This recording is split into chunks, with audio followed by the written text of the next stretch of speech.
Қайырлы күн әріптестер. Назарларыңызға аттестациядан, методикадан келетін тест сұрақтарының 4-ші нұсқасын ұсынып отырмын. Бірінші сұрақ. Сабақта жазудың мүмкіндіктерін кеңейтуге ықпал етпейтін әрекетті таңдаңыз. Жауабы. Оқушылар жұмыс дәптерлері әрқашан тексеріліп, бағаланатынын түсінеді. Екінші сұрақ. Мұғалім оқу мақсаты мен күту нәтижелерін айқындады. Қысқа мерзімді жоспар жасауда басты назар аудармады. Жауабы оқушының келбетіне. Үшінші сұрақ. Тіл үйрену сабақтарында оқушылар желіні дайындауға арналған нұсқаулық жазу кезіндегі табыс критерийіне қайсысы жатпайды? Жауабы. Желіні тәжірибеде пайдалана алады. Келесі сұрақ. Белсенді оқытудың базалық принципі болып табылмайды. Жауабы. Нақты білім алу және бақылау. Бесінші сұрақ. Берілген бағалау критерийлерінің қайсысы даму үшін анағұрлым табысты болады? Жауабы. Өз білімнің рефлексиясы, өз білімі үшін жауаптылық. Құрметті әріптестер, қазақ тілі контенттің дамуына өз үлестеріңізді қосып, каналға тіркеліп кетсеңіздер, сіздерге электронды вариант беріледі. Егер қажет болса, жекеге шығып сұраңыздар. Алтыншы сұрақ. Сабақта пікірталас мәдениетінің қалыптасуына келесі ереже көмектесе алмайды? Жауабы. Әртүрлі дауыс ырғағы және қимылдарға жол беру, бастысы мақсатқа жету. Жетінші сұрақ. Күтілетін нәтижелер түрінде көрсетіледі. Жауабы. Оқушы міндеттерінің жүйелері. Сегізінші сұрақ. Сабақтың 3 деңгейлі құрылымы мүмкіндік жасамайды. Жауабы. Назарын алынған білімге тоғыстыруға. Тоғызыншы сұрақ. Қазіргі деңгейде оқыту процесіне негізгі талаптардың бірі болып табылады. Жауабы. Оқытылатын тақырыптар бойынша негізгі терминдерді білу.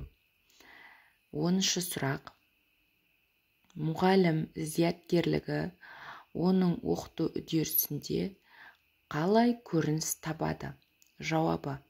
Адами зият бұл жеке тұлғаның өміріне қатысты шынайы ортаны бейімдеуге және құруға бағытталған ой әрекеті. 11-ші сұрақ.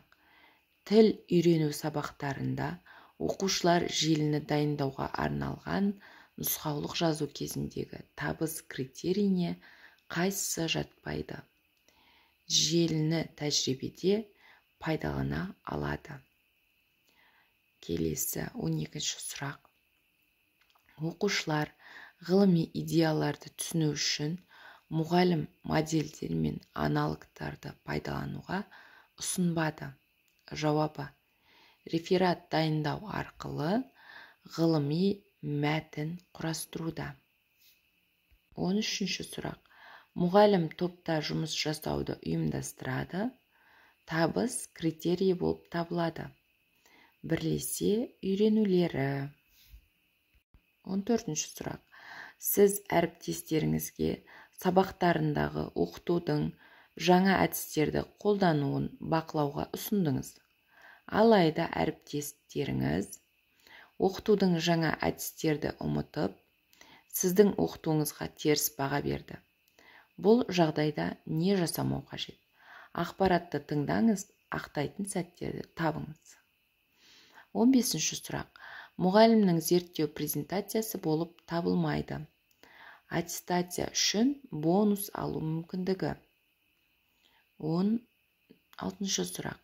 Мұғалім жүйелі түрде оқыту үрдісіне қажетті жағдайларды бекітеді және оқушының 90 бойы оқу үлгеріміне пікір жазады. Төменде берілген жауаптардың қайсысы әрекеттің мақсатын көрсете алмайды? Мұғалім есебі үшін оқыту қоры. 17-ші сұрақ. Портфолияны жинақтау және жүргізу көп жағдайда оқушының емес, мұғалімнің жауапкершілігінде болады. Мұғалімнің қандай іс-әрекеті мұны өзгерте алмайды?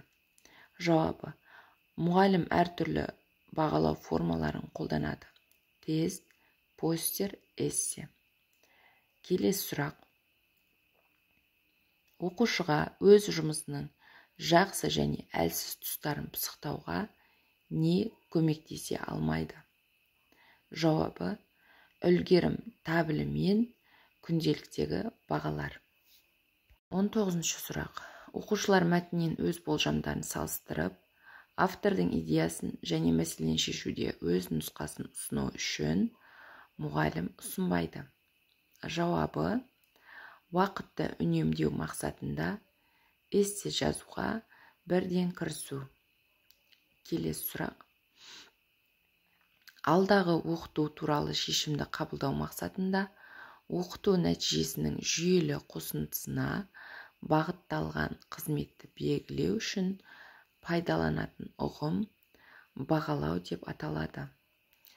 Назарларыңызға рахмет. Каналға тіркеліп кетіңіздер.